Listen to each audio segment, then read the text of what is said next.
The Battle of Leyte Gulf was fought near the Philippines over several days with a number of different engagements. The combined conflict made it the largest naval battle of the Second World War, and by some estimates, the largest naval battle in history. More than 200,000 naval soldiers, auxiliary personnel, and officers were involved in the conflict between October 23rd and 26th, 1944. The forces were mostly American and Australian on the Allied side, against the Imperial Japanese on the Axis side. The naval battle was to support the amphibious invasion of Leyte in an effort to force the Japanese from the Philippine archipelago. Doing so would begin to isolate the Japanese Empire from much of the oil and raw materials fueling their war efforts.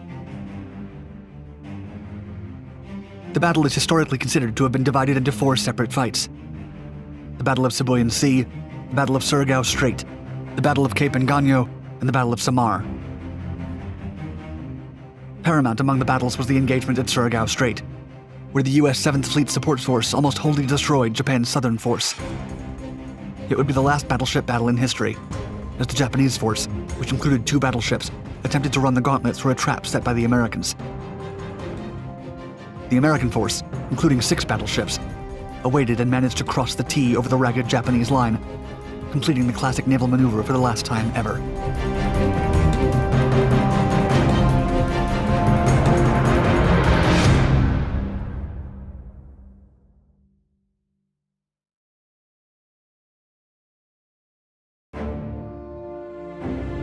The Pacific Theater campaigns between 1942 and 1944 had pushed most Japanese forces from their bases in the south and center of the Pacific Ocean, while leaving the few that remained isolated. The Americans captured the majority of the Mariana Islands through amphibious landings in June of 1944. Their efforts effectively breached the inner defense ring of Japan, and provided the United States with a base from which to send superfortress bombers to strike their main home islands.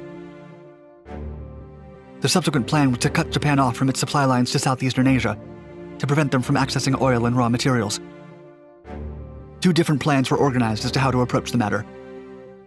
Admiral Nimitz, Admiral King, and several members of the Joint Chiefs of Staff believed that the Japanese should be blockaded in the Philippines, while Formosa, today known as Taiwan, was invaded. On the other hand, U.S. Army General Douglas MacArthur proposed invading the Philippines directly, while sending carrier raids against Formosa to pin down Japan's land-based aircraft. Nimitz and President Roosevelt both agreed that the Philippines should be a priority target, but could not agree on which plan to adopt.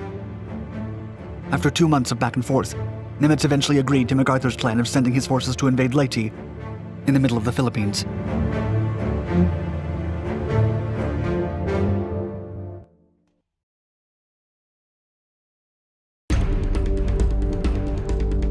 The Japanese Imperial Navy would be waiting, having anticipated the broader goal of the Allied strategy. Nearly all of Japan's forces would be committed to a decisive battle. They just weren't sure where it would take place. As the initial carrier strikes on Formosa by the U.S. 3rd Fleet began on October 12th, Japan launched Shogo Victory Scenario 2. This plan repositioned most of Japan's remaining carrier aircraft to Formosa in defense of the island. The Japanese amassed some 1,250 to 1,500 naval fighters and bombers in what they hoped would strike a crippling blow to America's carrier forces. Indeed, early Japanese reports from the air battle of Formosa claimed the sinking of Allied ships, including over 10 aircraft carriers and 5 battleships. In reality, the Japanese had been salvaged and left without any air cover in the region. Not only had the American 3rd Fleet taken minimal losses, on October 17th, the Allies revealed their hand as the first amphibious landings began on the smaller island of the Leyte Gulf, and the 7th Fleet made its appearance. Japan was quickly forced to enact Shogo 1, their planned defense of the Philippines.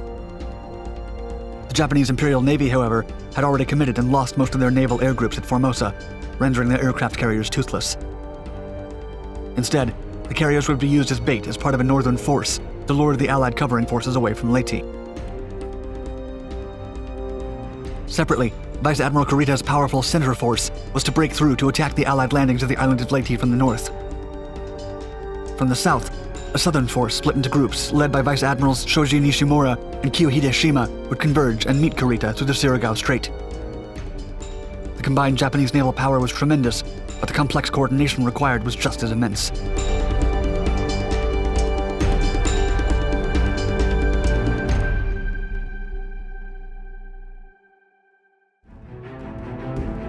The Battle of Surigao Strait was the last historical battle between naval vessels. It was only one of two such engagements in the Pacific front of World War II, with the other occurring at Guadalcanal. As Japan's southern force approached, Rear Admiral Oldendorf's 7th Fleet Support Force received the order to prepare for a night battle. Oldendorf made the decision to set a trap in the Surigao Strait. Since there was only one way in and one way out, the admiral believed that he could block in the Japanese forces if his superior fleet was positioned correctly. At the center of his battle line were the veteran Pearl Harbor ships West Virginia, Maryland, California, Pennsylvania, and Tennessee, all of which had been sunk or intentionally damaged during the first attack. This engagement served as their revenge. The remaining American force also included 4 heavy cruisers, including an Australian ship, 4 light cruisers, and 28 destroyers, both American and Australian. Since the Japanese were known for their nighttime torpedo attacks, Oldendorf wanted absolute superiority by strength in numbers. He later stated, quote, "We didn't want them to pull another Savo Island on us." The Battle of Savo Island had been a humiliating defeat for the US, with 4 Allied cruisers left at the bottom of the ocean. Each available PT boat was placed at the south entrance of the strait, with 39 of them patrolling at nighttime. They were tasked with attacking any incoming Japanese vessel with torpedoes, followed by attacks by destroyers. Then cruisers and battleships would engage with their guns should the Japanese get within range.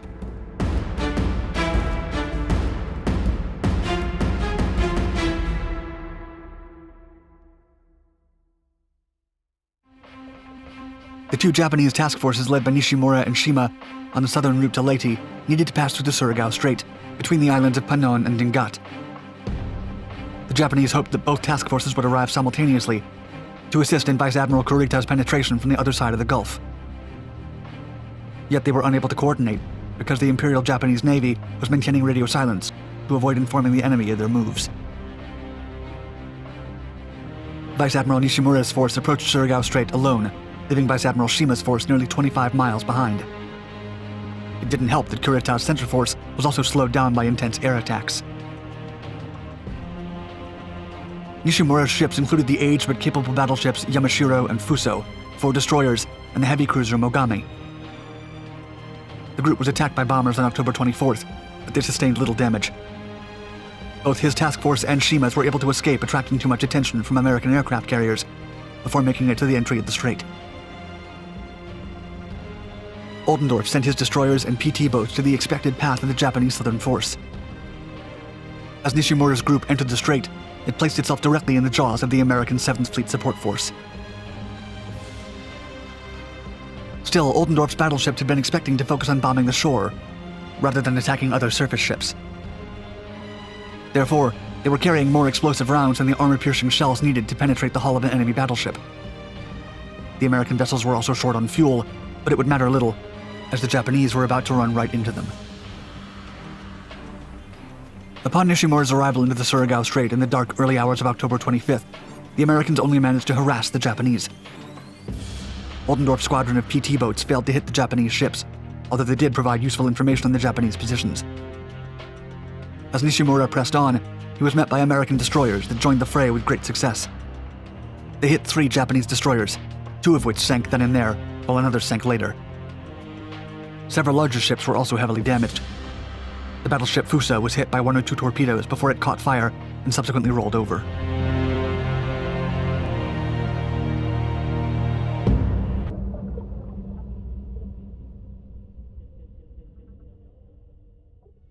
The battleship Yamashiro and heavy cruiser Mogami continued along with only 1 destroyer, the Shigure, straight into Oldendorf's line. This led to the last battleship versus battleship encounter of the battleship era as Oldendorf crossed the T on top of Nishimura's now ragged task force. The USS West Virginia recognized Yamashiro at about 23 miles, with the USS California and USS Tennessee locating it soon after. Still in the dark of the early morning, the USS West Virginia attacked when the Japanese vessel was 13 miles away using advanced targeting radar. The other 2 American battleships struck soon after. A thunderstorm of fire from American cruisers and destroyers followed. They took longer to engage because they did not have as advanced of a radar. Both the Yamashiro and Mogami were critically damaged while trying to turn back from the trap. The Yamashiro soon rolled over, while the Mogami and Shigure managed to withdraw and meet up with Shima. Shima's task force had managed to evade the PT boats and destroyers in the mouth of the strait. Quickly realizing the trap, Shima turned and fled, with most of his ships surviving to fight another day.